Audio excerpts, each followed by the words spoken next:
The enemy girl on her knees, the sky burned red as fire fell from above, and the battlefield smoked with death and silence among the ash and broken trees.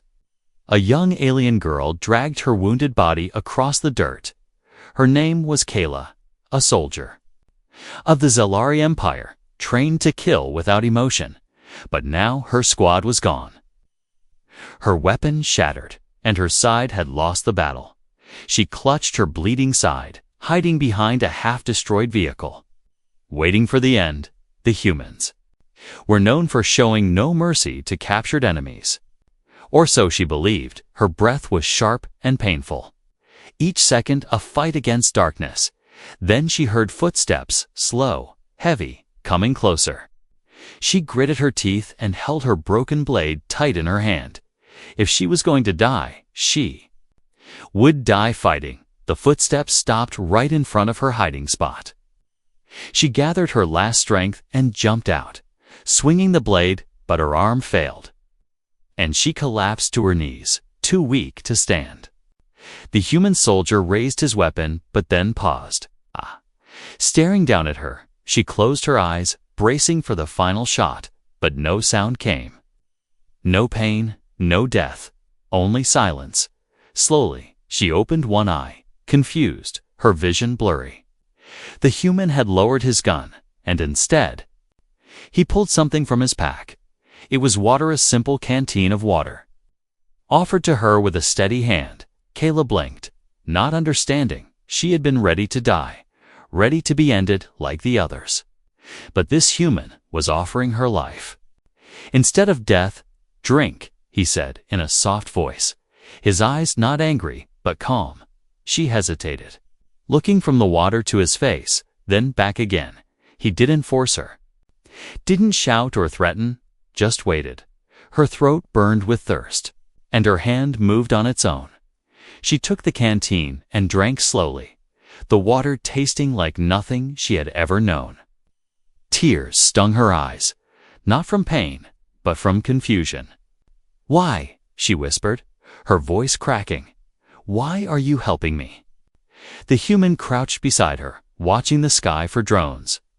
"You're not trying to kill me now," he said. "That's enough."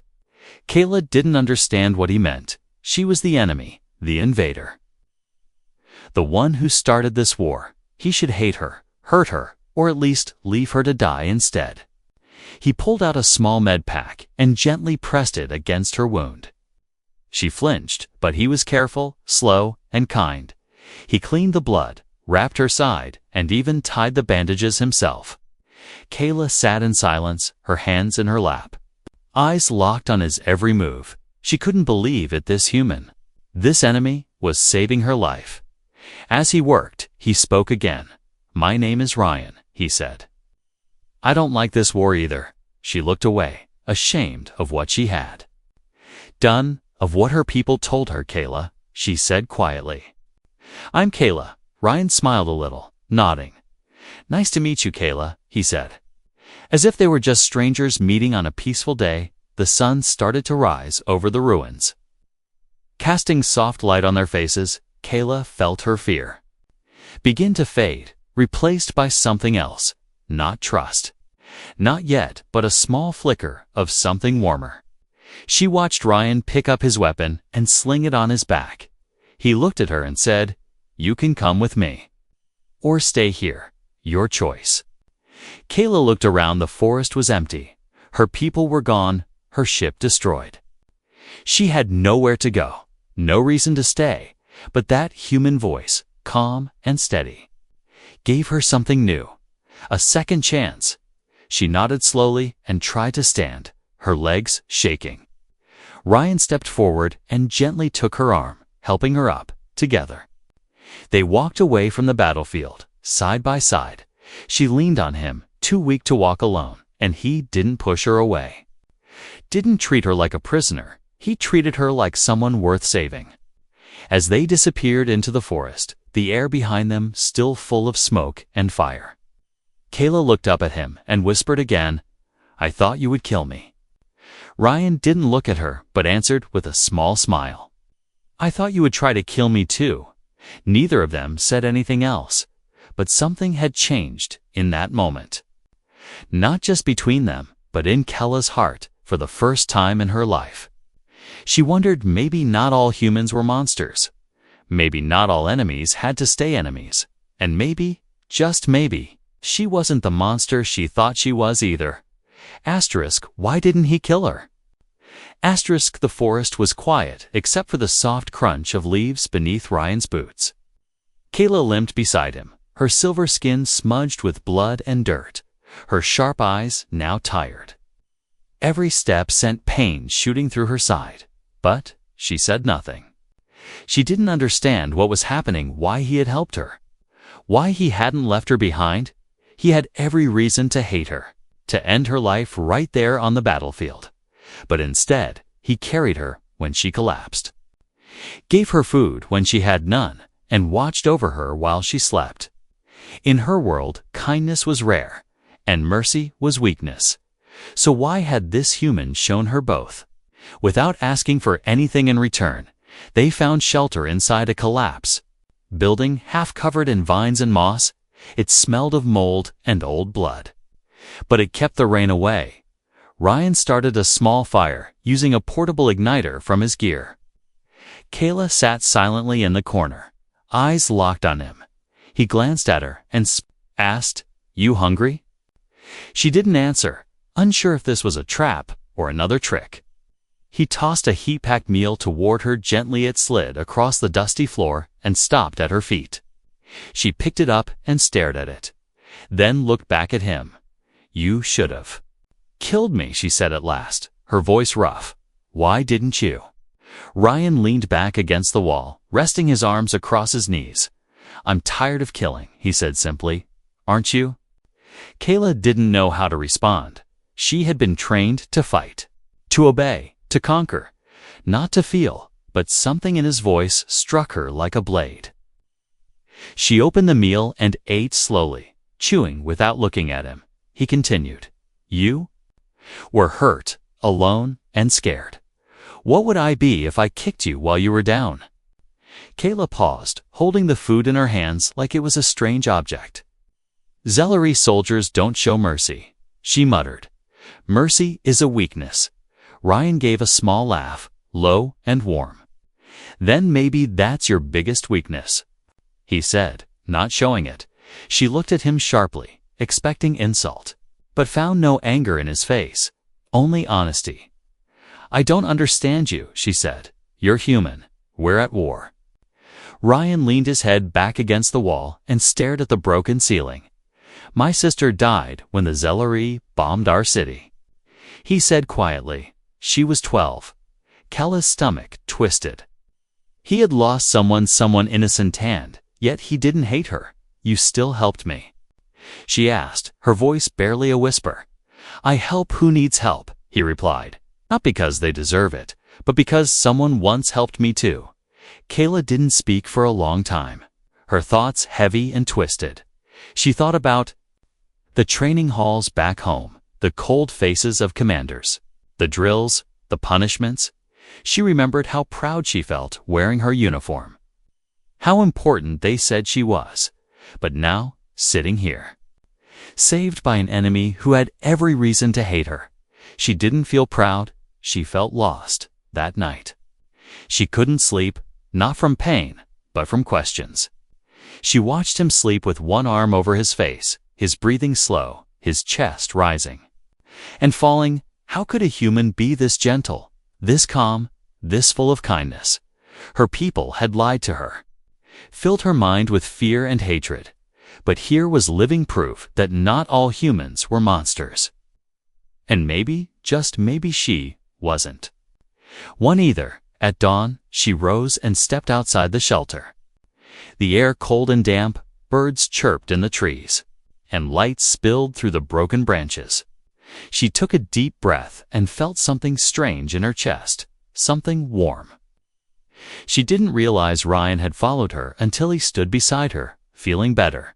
He asked softly. She nodded, then looked up at him. "You could have walked away," she said. "Why did you stay?" Ryan shrugged, a small smile on his lips. "Didn't feel right. Leaving someone behind, he replied, even if she's...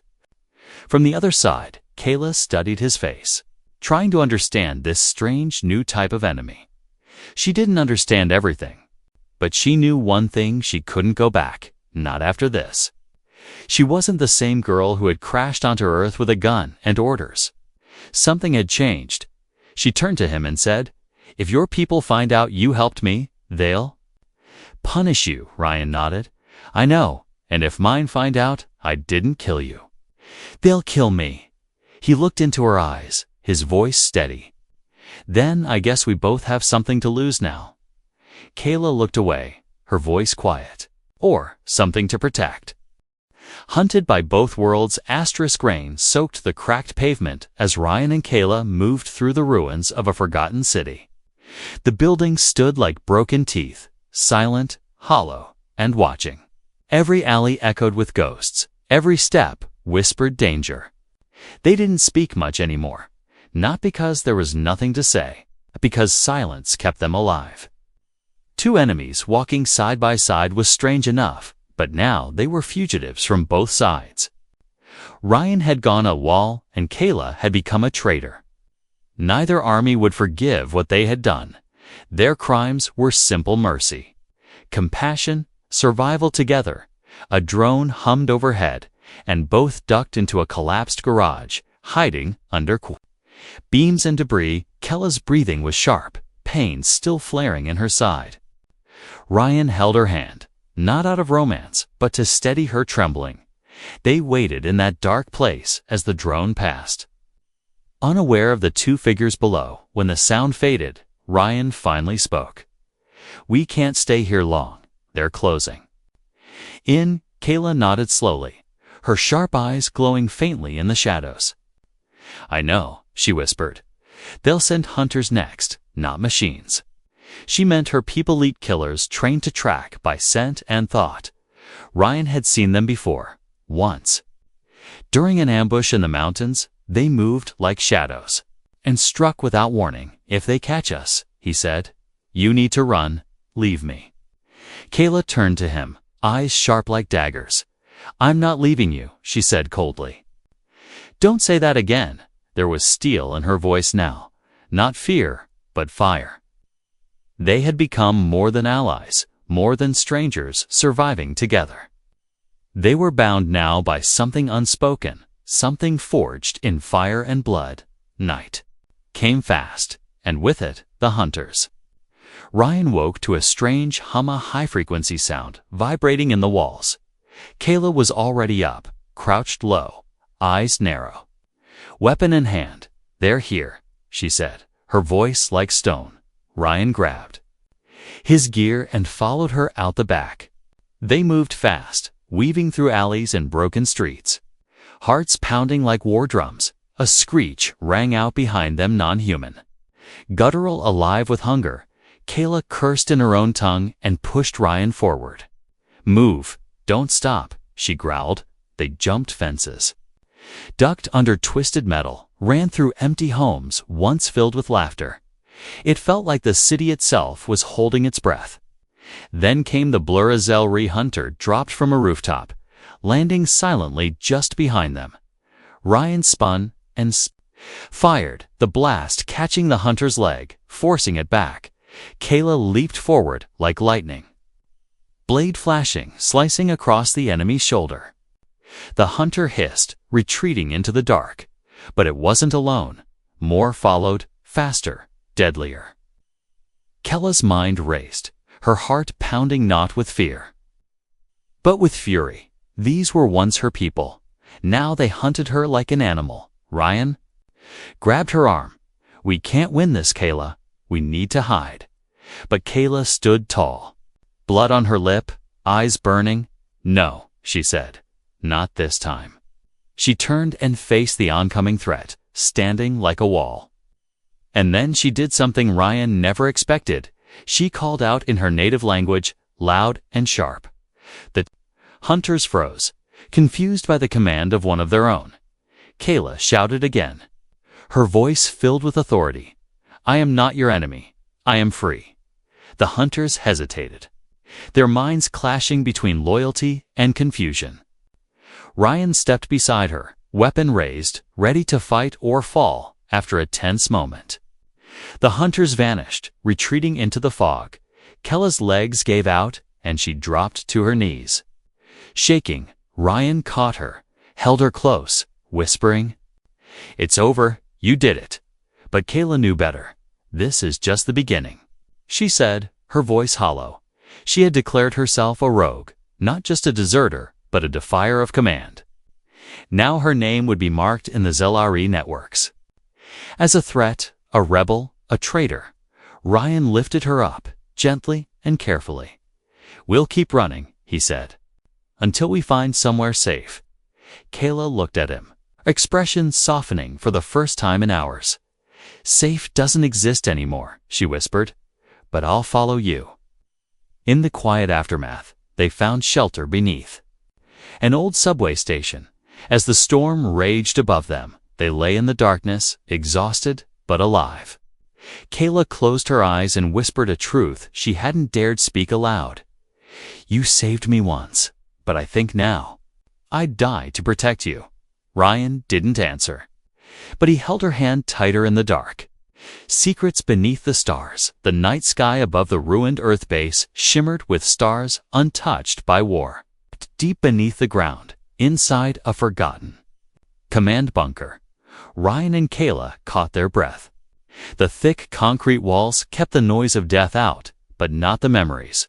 Ryan lit a small lantern, casting long shadows across the cracked floor and rusted consoles. Kayla sat beside a silent control panel, staring at her own reflection in a broken screen. For the first time, she saw herself not as a soldier, not as a weapon, but as something else, someone else, a girl who had been lied to, shaped into a killer, and now broken free. Ryan sat across from her, sharpening a small blade, eyes tired but focused. He had been quiet since the encounter with the Zelari hunters. Something in his silence felt heavier than before. Kayla finally spoke, her voice quiet. "You never asked about my past." Ryan didn't look up, but his voice came low and steady.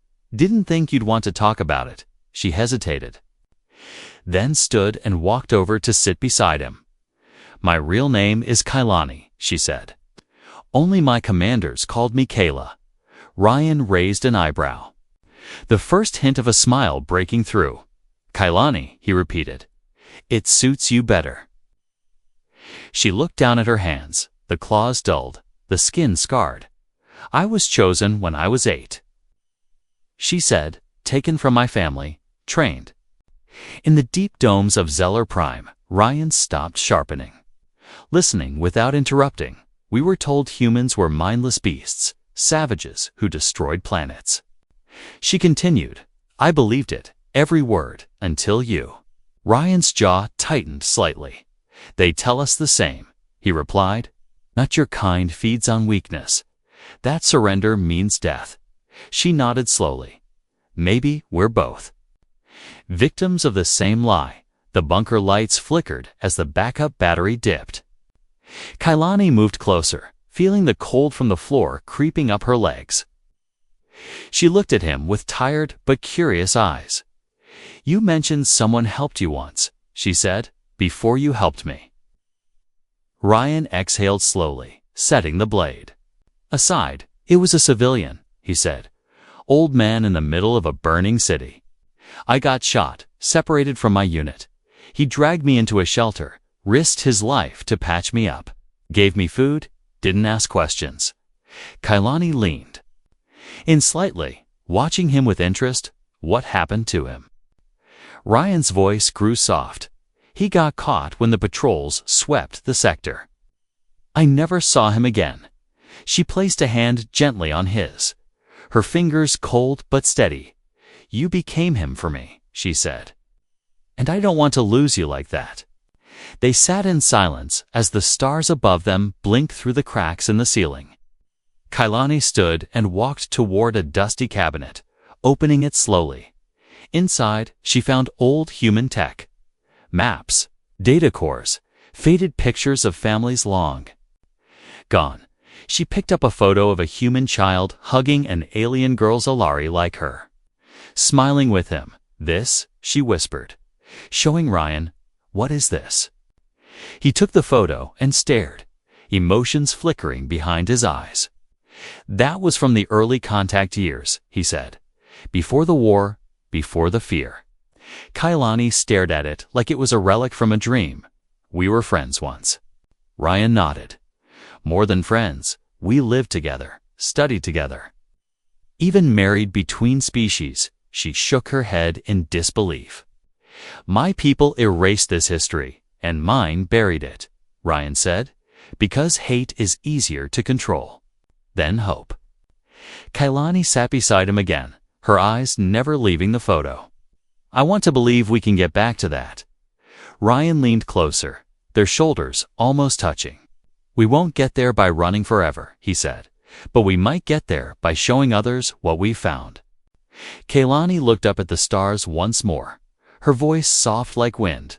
"If we survive this, I want to find out who I was meant to be." He reached out and touched her hand, this time not to comfort, but to connect, no matter what happens. "Next, you already are someone worth saving."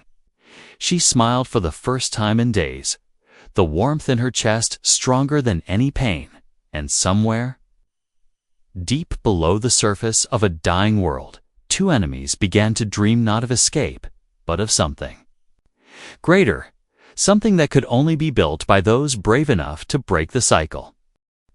A message from her people, the air inside the bunker had grown still.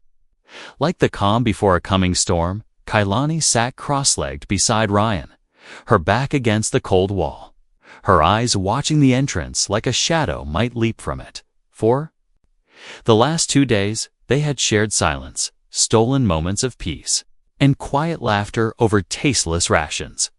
But when the sky turned orange and the ground above trembled, they knew peace would not last.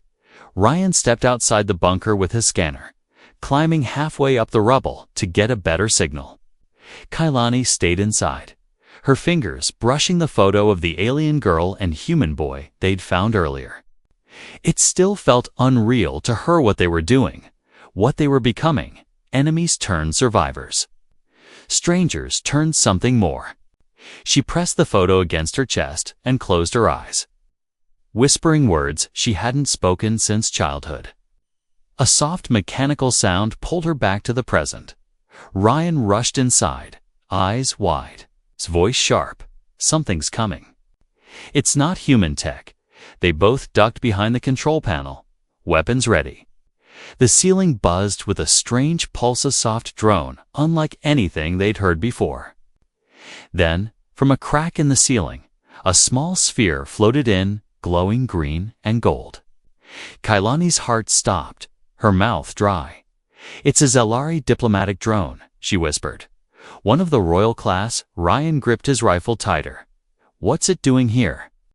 Kailani stepped out from cover slowly, her voice shaking. "They found me." The drone hovered in front of her, scanning her face, matching her biometric signature. Then it spoke in her native tongue, a voice she knew all too well, her mother's. "Kailani, daughter of House Varney, you have disobeyed the Empire, but your life may yet be spared." Kailani swallowed hard, her hands trembling. "You are ordered to return immediately." "Alone, unharmed," the drone continued. "In exchange, your family will be protected." Ryan stepped out, confused by the language, but tense from her expression. Kailani translated for him slowly, her voice barely holding steady. "They'll spare my family." "If I betray you?" Ryan didn't move, didn't speak. She turned back to the drone, speaking with fire in her voice. "What happens to the human?" The drone buzzed briefly, then answered coldly. "His life has no value to the Empire." Kailanus's eyes narrowed. "Unless you deliver him alive." Ryan heard the tone, the shift in her breath. He stepped closer, gently placing a hand on her arm. "You have to go," he said quietly. "I won't blame you." Kailani turned, on him with anger flashing in her golden eyes. "You think I would trade your life for mine?" He said nothing, just looked at her the way he always did, calm, steady, ready to sacrifice. She hated that about him, how easily he gave himself up. The drone continued. "You have 6 hours to decide. Coordinates for extraction have been sent." Then it hovered upward and vanished into the crack it came through, leaving only silence behind. Kailani walked to the edge of the room and sat alone, her face hidden behind her hands. Ryan didn't follow her, didn't speak, just watched from a distance. The sun was setting when she stood again, her steps slow, controlled. She picked up her blade and walked out of the bunker into the open. Ryan rushed after her, but paused when he saw what she was doing. Kailani held the drone's extraction beacon in one hand and her plasma blade in the other. Her jaw tight, eyes wet. She raised the blade high and slammed it down. The beacon cracked, then exploded in sparks.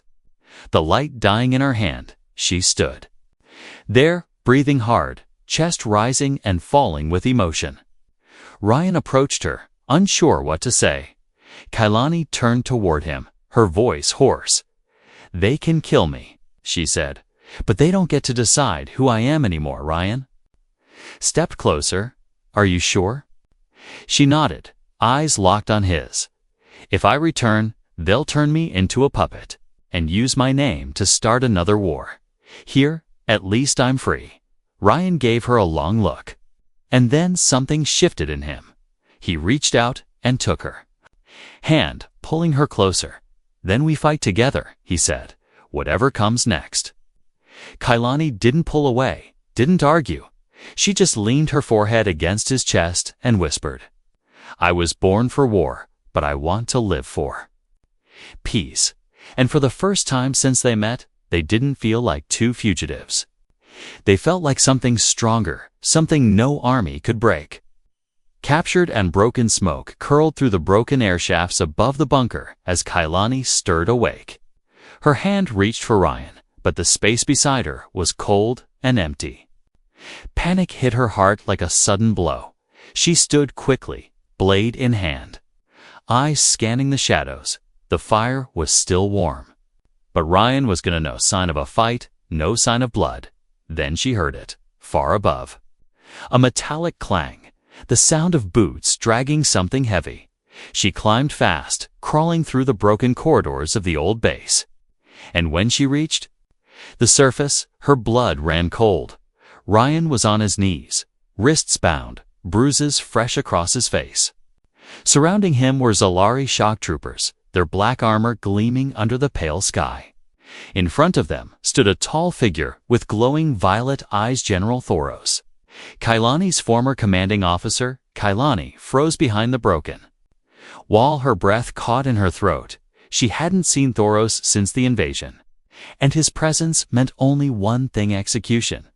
Ryan's head hung low, blood dripping from his lip, but he was alive, and she could still save him. She gripped her blade and started forward, then stopped.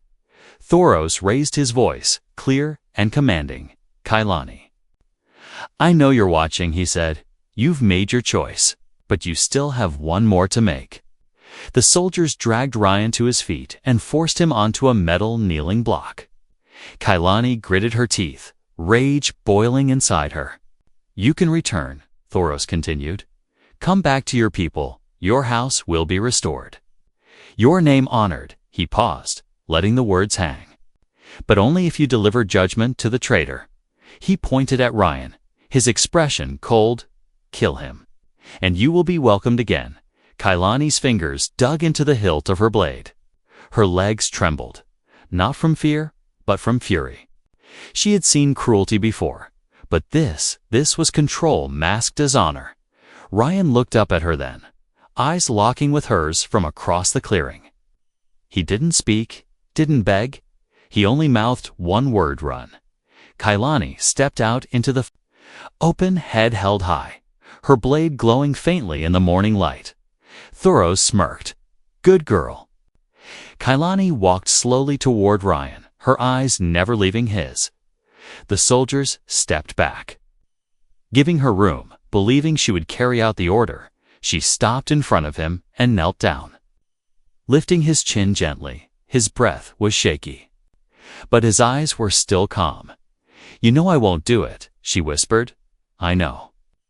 He whispered back, and then Kailani stood, turned toward Tharos and raised her blade. But not toward Rhintaward, the commander who once owned her. "Your rule ends here," she said coldly. Tharos didn't even have time to speak. She moved like fire, blade slicing through the nearest trooper. Before he could aim, Ryan kicked out his leg, tripping the soldier behind him, rolling away from the block. Blaster fire lit the air, sparks flying as steel clashed with plasma. Kailani fought like a storm unleashed, years of pain and fury fueling every strike. Ryan picked up a fallen rifle and covered her from the side. Their movements synchronized like warriors trained together since birth. 2 soldiers, 2 enemies once, now a force no squad could match. When the smoke cleared, Tharos lay at her feet, defeated. His command shattered. Kailani stood over him, her blade at his throat. He laughed bitterly, blood on his teeth. "You think they'll follow you now? You are nothing without the Empire." Kailani leaned closer, her voice a whisper of ice. "Then I'll build something better than the Empire ever was." She turned and walked back to Ryan. Dropping the blade behind her, his hands were bruised. His chest burned, but he was smiling. "You came," he said softly. "I never left," she answered, helping him stand. As they disappeared into the forest once more, the wind carried away the last screams of a broken order. Kailani looked ahead, then up at the sky where the stars were still visible beyond the morning clouds. "There's no going back now," she said. Ryan nodded, his voice steady despite the pain. "Then we go forward." Side by side, they vanished into the trees, not as fugitives, not as enemies, but as something new the galaxy had never seen before. A new kind of future asterisk. The wind rolled across the empty grasslands, brushing against Kailani's cloak as she stared toward the distant city. Its towers were broken, some half-built, some scorched, others held together by hope and patchwork. Human. Flags and Zelari banners fluttered side by side on makeshift poles. Not in defiance, but in understanding, they had reached the border zone where war used to live. And now peace was learning to breathe. Behind her, Ryan stepped carefully, his ribs still sore, his left arm in a sling, but his spirit unbroken. He stood beside her without speaking, letting the wind do the talking. In the days since Tharos fell, their story had spread across both networks, human and alien. They had become symbols, whispered about in hushed voices, shared in secret messages, studied in command rooms. Not everyone believed in their choice, but enough did to make others stop and think, and that small pause was all they needed to begin something new. Kailani exhaled deeply, her eyes narrowing on the horizon. "I never thought I'd see this," she said, her voice quiet but steady. Ryan glanced at her, a gentle smile tugging at the corner of his lips. "Neither did I." Together, they walked forward, toward the small meeting camp that sat between the 2 former enemy lines. Around them stood both kinds of guards, humans in patched armor, Zelari warriors with dented helms, watching each other with caution. But none raised their weapons, not today, inside the tent. The council waited for humans, 3 Zelari, 1 neutral ambassador from a fringe system. Ryan and Kailani stepped inside without hesitation, their steps matching in perfect rhythm. Whispers followed them, eyes watching every motion, every breath. Kailani stood at the center and raised her voice. "We were taught to kill each other," she began, "but no one taught us what came after that." Her words echoed through the tent, not loud, but powerful. "I don't come here with answers," she said, "only with the truth." She turned slightly, her gaze sweeping across faces filled with doubt and pain. This human saved me when he had no reason to. She continued, he showed me something greater than fear. Ryan stepped beside her, speaking next.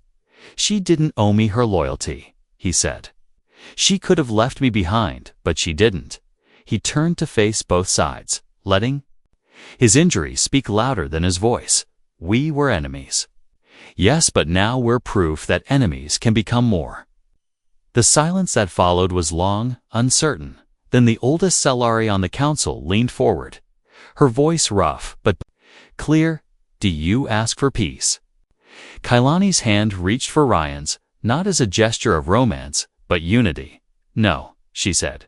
We ask for a future. Another human counselor tapped his fingers on the table, skeptical. And what kind of future do you imagine? Ryan answered without delay, one where children don't grow up learning to hate faces they've never seen. One by one, eyes softened, walls lowered, tension cracked. They weren't signing peace that day, not yet, but something had shifted. Something irreversible. When the meeting ended, Ryan and Kailani stepped outside into the daylight once more. They stood beneath the same sky that once held fire. Now, watching clouds drift quietly, people gathered around them, not soldiers, but civilians, refugees, lost souls who had heard their names and come seeking answers. A Cellari girl walked up to Kailani, eyes wide, holding a drawing of her and Ryan hand in hand. Kailani knelt and smiled, taking the drawing gently. What's your name? She asked. Vera, the girl said softly. My brother said you were scary before, but now he says you're brave. Kailani blinked hard, her voice tight with emotion. I was scared too, she whispered, but I had someone to help. Me. The girl looked up at Ryan, then reached out and hugged Kailani tightly. Ryan watched in silence, his heart full of something he hadn't felt in years. Hope. Later that night, as fires lit the edge of the camp and people shared food under starlight, Kailani and Ryan sat side by side, watching it all unfold. Around them were stories being written without war, songs being sung without anger. Hands reaching across once closed gaps, Kailani rested her head on Ryan's shoulder, her voice barely a breath. Do you think it'll last? Ryan looked at her, then out at the people dancing by the fire. It has to start somewhere, he said. Why not here, with us? She nodded slowly, closing her eyes for a moment. In a galaxy torn by centuries of pain, two souls had rewritten their fate, lit the path for others to follow.